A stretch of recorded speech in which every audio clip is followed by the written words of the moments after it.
మహాగణాధిపతయే నమః. ఓం గురుభ్యో నమః. ఓం శ్రీమాత్రే నమః. పరమేశ్వర స్వరూపమైనటువంటి జ్యోతిష, వాస్తు మరియు ఇతర అనేకమైనటువంటి శాస్త్రములను మనకు అందించినటువంటి మహర్షులకి నమస్కారం. హయగ్రీవ హయగ్రీవ హయగ్రీవేతి యో వదేత్ తస్య నిస్సరతే వాణీ జహ్నుకన్యా ప్రవాహవత్. అరుణాం కరుణాతరంగితాక్షీం ధృతపాశాంకుశపుష్పబాణచాపాం అనిమాదిభిరావృతాం మయూకైః అహమిత్యేవ విభావయే భవానీం. శ్రీమాత్రే నమః. ప్రేక్షకులకి ఆ లలితాంబిక అమ్మవారి యొక్క అనుగ్రహం పరిపూర్ణంగా కలగాలని మనస్ఫూర్తిగా కోరుకుంటూ మనం ఈరోజు చెప్పుకోబోయేటువంటి టాపిక్ ఏమిటి అని చెప్పి చూసుకున్నట్లయితే, మనము ఫిబ్రవరి మాసంలో ఏ లగ్నము వారికి, లగ్నం తెలియని వారు రాశి నుంచి చూసుకోండి, వారికి ఏ విషయాల్లో చాలా బాగుంది, ఏ విషయాల పట్ల కాస్త జాగ్రత్త వహించాలి, మరియు ఏ దేవత ఆరాధన చేసుకుంటే మంచిది అనేటువంటి విషయాలు చెప్తుంది నేనైనప్పటికీ కూడా చెప్పిస్తుంది సాక్షాత్ లలిత అమ్మవారిగా భావిస్తూ, అసలు ఈ గ్రహస్థితి ఎలా ఉంది ఈ నెల. మనకి వృషభ రాశిలో గురువు, మిథునంలో కుజుడు, అదేవిధంగా కన్యలో కేతువు, మీనంలో రాహువు, మన కుంభరాశిలో శని చంద్రులతో ఈ నెల ప్రారంభం అవుతుంది 1వ తేదీ నుంచి. మకర రాశిలో రవి బుధుల యొక్క సంచారం జరుగుతుంది. శుక్రుడు కూడా మనకి మీనరాశిలో ఉన్నాడు. అయితే ఈ యొక్క గ్రహస్థితి ఏదైతే ఉంటుందో, అంటే మకరం నుంచి కుంభం నుంచి మీనంలోకి ఈ ప్రయాణాలు అనేవి షష్టగ్రహ కూటమి కోసం వెళ్తుంటాయి ఈ గ్రహాలన్నీ కూడా. ఈ యొక్క గ్రహస్థితి ముఖ్యంగా ఏ లగ్నము వారికి ఎటువంటి మంచి ఫలితాలు ఇస్తుంది, ఏ జాగ్రత్తలు, ఏ దేవతారాధన అనేటువంటి మనం ఇప్పుడు తెలుసుకుందాం.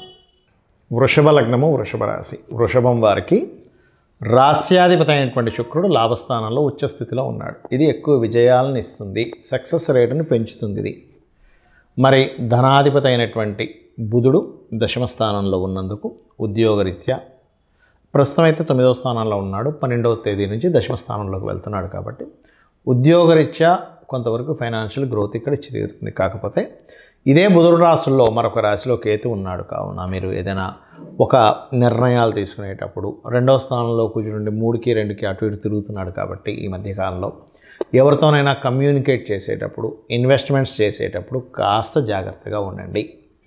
మరొక విషయం ఏంటంటే, ఇక్కడ గమనించుకున్నట్లయితే రవి దశమ స్థానంలో ఎప్పుడైతే ఉన్నాడో ఇది కొంత ఉద్యోగ ప్రయత్నాలకి సఫలీకృతం అయ్యేలా చేస్తుంది 13 తర్వాత. అందులోనే ముఖ్యంగా construction related, engineering related, real estate related సంబంధించిన వాటికి ఇంకొంచెం తోడ్పడుతుంది. అదేవిధంగా ప్రమోషన్స్ కోసం ఎప్పటి నుంచో ప్రయత్నం చేసేటువంటి వారికి కూడా ఇది యోగిస్తుంది చెప్పాలంటే. కాకపోతే సంతానం కోసం ప్రయత్నం చేసేటువంటి వారు, రాజకీయ నాయకులు కొద్దిగా జాగ్రత్తగా ఉండాలి. ఏకాదశ శుక్రుడు కాస్త వివాహ జీవిత సంబంధించిన విషయంలో కొంత స్ట్రెస్నిస్తూ ఉంటాడు. ఆ యొక్క విషయంలో చాలా జాగ్రత్తగా ఉండండి. వివాహ ప్రయత్నాలు చేసేటువంటి వారు కూడా సప్తమాధిపతి ముఖ్యంగా ఈ 2-3 నెలల వరకు కొంచెం వివాహ ప్రయత్నాల విషయంలో కొంత జాగ్రత్త తీసుకోవాలనేటువంటి చాలా స్పష్టంగా చూపిస్తుంది. బికాజ్ ఆఫ్ మీ లగ్నానికి సప్తమాధిపతి అయినటువంటి కుజుడు ఎవరైతే ఉన్నారో 2, 3 స్థానాల్లో సంచారాలు జరుగుతున్నాయి. కాబట్టి ఇక్కడ ఎక్కువగా ఉద్యోగ అవకాశాలు ఎక్కువగా కనబడుతున్నాయి చూసుకున్నట్లయితే. కాకపోతే మీరు 1, 2, 3, 4 తేదీలు ఉద్యోగాల కోసమనో, వ్యాపారం ఎవరో ఏదో డబ్బులు ఇస్తే వ్యాపారం కోసమని వాళ్ళు ఏదో చేస్తారనుకునేటువంటి విషయాల్లో, మరియు ఏదైనా అగ్రిమెంట్ చేసేటప్పుడు 1వ తేదీ నుంచి 4వ తేదీ, ఆల్మోస్ట్ 5వ తేదీ వరకు కొంత జాగ్రత్త వహించండి. ఇంపోర్ట్ ఎక్స్పోర్ట్ బిజినెస్ చేసేవారికి చాలా బాగుంటుంది. కాకపోతే మీరు ఎటువంటి నిర్ణయం తీసుకునేటప్పుడైనా కాస్త గణపతిని ఆరాధించండి. ప్రేమ వ్యవహారాలు, సంతానం సంబంధించిన విషయాల్లో కూడా కాస్త జాగ్రత్త వహించాలి. షేర్ మార్కెట్ జోలికి వెళ్ళకపోవడం మంచిది. గణపతిని, విష్ణువుని మీరు ఎంత ఆరాధిస్తే అన్ని విధాలా మీకు బాగుంటుంది. చాలామందికి ఎన్నో రెమెడీస్ చేస్తుంటారు. ఏ రెమెడీస్ చేస్తున్నా సరే అది ముందుకి కదిలినట్టే కదిలి ఆగిపోతూ ఉంటుంది. అది ఎందుకు అనేది అర్థం కాదు. దానికి కారణం మనం చూడండి, ఒక తలనొప్పి ఉంది మనకి. తలనొప్పికి సంబంధించినటువంటి ఔషధం ట్యాబ్లెట్ వేసుకుంటేనే మనకు తగ్గుతుంది. కడుపు నొప్పికి ఒకటి, తలనొప్పికి ఒకటి, లేనట్లయితే అజీర్ణ వ్యాధి అయితే ఒకటి, జ్వరానికి అయితే ఒకటి, ఇంకో దానికి మనకి వైటమిన్స్ సంబంధించినవి ఎలా అయితే వేరువేరుగా ఉంటాయో, మొట్టమొదటిగా మనకున్న సమస్యని తీర్చడానికి ఏ గ్రహానికి చేసుకోవాలి, ఏ దేవతారాధన చేసుకోవాలని ముఖ్యంగా తెలుసుకోవాలి. మీరు ఇక్కడ పూజ చేసుకోవాలనగానే ఏదో లక్షలు వేలు ఖర్చు పెట్టేసి పెద్దగా చేస్తేనే భగవంతుడు అనుగ్రహిస్తాడు అనుకోవడం పూర్తిగా తప్పు. గుర్తుపెట్టుకోవాలి. మీరు ఇంట్లో చిన్నగా ఒక చిన్న గణపతి బొమ్మ పెట్టుకున్న అమ్మవారిది ఏదైనా చిన్నది మీరు ఒక పటం పెట్టుకొని కూడా మీరు గనక భక్తి శ్రద్ధలతో ఎటువంటి ఫలాపేక్ష రహితంగా అంటే ఎటువంటి ఫలము ఆశించకుండా గనక భగవంతుడికి మీరు గనక చేయగలిగితే దానికి మించినటువంటిది మరొకటి లేదు. గుర్తుపెట్టుకోండి. అయితే ఇక్కడ ఒక్కొక్కరికి ఒక్కో సమస్య ఉంటుంది. మీకు సింపుల్గా మీ యొక్క జాతక చక్రంలో మీ గ్రహస్థితి మీకు చూసుకోవడం తెలియదు కాబట్టి కొంతమందికి తెలిసి ఉంటుంది. ఆస్ట్రాలజీ పరిచయం ఉన్నవారు, కొంతమందికి తెలియదు. తెలిసిన వారు అదృష్టవంతులు. ఎందుకంటే వారు చూసుకొని చక్కగా వారు ఆ చిన్న చిన్న రెమెడీస్తో బయటపడగలుగుతుంటారు. తెలియని వాళ్ళకి ఏమిటి అంటే మీ జన్మజాతకంలో ఉదాహరణకి శని పాడయ్యాడు లేదా ఉద్యోగ సంబంధించిన విషయంలో ఎక్కువ ఇబ్బంది పడుతున్నారు అనుకోండి. చక్కగా ఏం లేదు, లలిత అమ్మవారి పటం పెట్టుకొని ఓం శ్రీమాత శ్రీ మహారాజ్ని శ్రీమత్ సింహాసనేశ్వరి నమః అనుకుంటూ కుంకుమతో ఇలాగ వేయడం, పూజ చేయండి.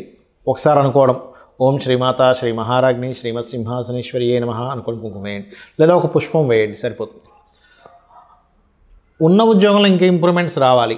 ఓం మాణిక్య మకుటాకార జానద్వై విరాజితాయ నమః అని చేసుకోండి, సరిపోతుంది. లేదండి అనారోగ్య సమస్యలతో ఎక్కువగా బాధపడుతున్నాము అనుకునేటువంటి వారు ముఖ్యంగా సూర్య భగవాను చూస్తూ ఓం సర్వవ్యాధి పరసమని సర్వమృత్యు నివారిణి అగ్రగణ్య అచింత్య రూప కలికల్మషనాశినే నమః అని చేసుకోండి, సరిపోతుంది. పేరు ప్రఖ్యాతలు రావాలి. సూర్య భగవాన్నే చూస్తూ ఓం భానుమండల మధ్యస్థ భైరవీ భగమాలినే నమః. అయితే మీరు చేసేటప్పుడు సూర్యుల్లో అమ్మవారు ఉంది అనేటువంటి భావనతో చేయండి. ఇంట్లో పూజ చేసేటప్పుడు అక్కడ ఏదో పటం ఉందని కాదు, సాక్షాత్ అమ్మవారు అక్కడ ఉంది, ఆ అమ్మవారికి నేను చేస్తున్నాను అనేటువంటి భావనతో చేయండి. ఖచ్చితంగా ఫలితం వస్తుంది. ఏమి ఆశించకుండా మీరు చేయండి, ఆటోమేటిక్గా ఫలితం వచ్చేస్తుంది. పంచోపచార పూజ అంటుంటారు, తెలుసు కదా. గంధము, పుష్పము, దీపము, ధూపము, నైవేద్యము. ఏ నైవేద్యమైనా పెట్టచ్చు. గుర్తుపెట్టుకోండి, ఇదే పెట్టాలి ఇది పెట్టకూడదు అనేది ఏమీ లేదు. మీ భక్తి శ్రద్ధలతో శ్రీకృష్ణ పరమాత్మ చెప్పాడు ఏంటి, మీరు ఫలాపేక్ష రహితంగా ఫలమైనను పుష్పమైనను పత్రమైనను ఉదకమైనను మీరు ఏది సమర్పించినా కూడా నేను ప్రీతితో స్వీకరిస్తున్నాను అన్నాడు ఆయన. కాబట్టి అలా పెట్టండి, ఖచ్చితంగా తీసుకుంటాడు స్వామి. మరి అదేవిధంగా మరి కొంతమందికి వివాహం అవ్వదు. అలాంటి వారు తెల్లటి పుష్పాలు ఎర్రటి పుష్పాలు తీసుకొని అమ్మవారి ఫోటో దగ్గర లేకపోతే యంత్రం ఉంటే యంత్రం దగ్గర చక్కగా మీరు యంత్రం సంబంధించిన కూడా కొన్ని చెప్తాను నేను మీకు తర్వాత వీడియోలో. అక్కడ చక్కగా ఏం చేస్తారంటే మీరు ఒక్కొక్క పువ్వు వేస్తూ ఓం కామేశబద్ధ మాంగళ్య సూత్రశోభిత కందరాయే నమః అనుకుంటూ చేయండి. లేదండి మా దగ్గర పుష్పాలు దొరకట్లేదు లేకపోతే అంత పొద్దున్నే లేదు అంటే అక్షింతలు వేసుకుంటూ కూడా చేయవచ్చు, అందులో ఎటువంటి సందేహం లేదు. మరి అదేవిధంగా వివాహ జీవితం బాగాలేదు అలాంటి వారు చక్కగా మీరు ఓం శివకామేశ్వరాంకస్త శివా స్వాధీన వల్లభాయే నమః అని చేసుకోండి. లేదంటే బిజినెస్లో మేము రాణించలేకపోతున్నాము అటువంటి వారు ఓం ఇంద్రగోప పరిక్షిప్త స్మరతూనా భజంగికాయై నమః. ఫైనాన్షియల్ గ్రోత్ రావాలి. ఓం సంపత్కరీ సమారూఢ సింధుర వ్రజ సేవితాయే నమః. ఆ రకంగా మీరు ఎంత చేసుకుంటూ ఉంటే అంత చక్కటి ఫలితాలు మీకు రావడం జరుగుతుంది.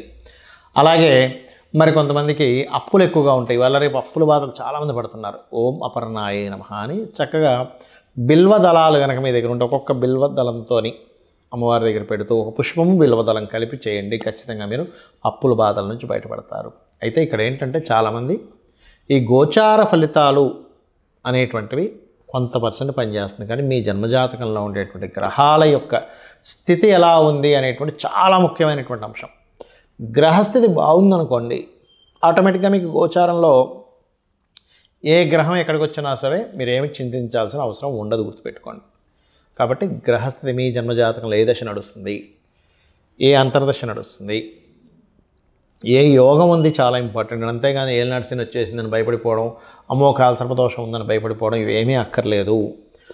ఇంకా అన్నిటికంటే ముఖ్యంగా చెప్తాను, మీకు ఏ గ్రహస్థితి ఉన్నా ఎలా ఉన్నా అమ్మవారిని నమ్ముకొని అమ్మ నువ్వు ఉన్నావు నాకు చాలా ధైర్యం, నా పని నేను ధర్మంగా చేసుకుంటూ వెళ్తూ ఉన్నాను అనుకునేటువంటి వారికి అమ్మవారి రక్ష 100% ఉంటుంది. ఏమీ భయపడాల్సిన పని లేదు. శ్రీమాత్రే నమః.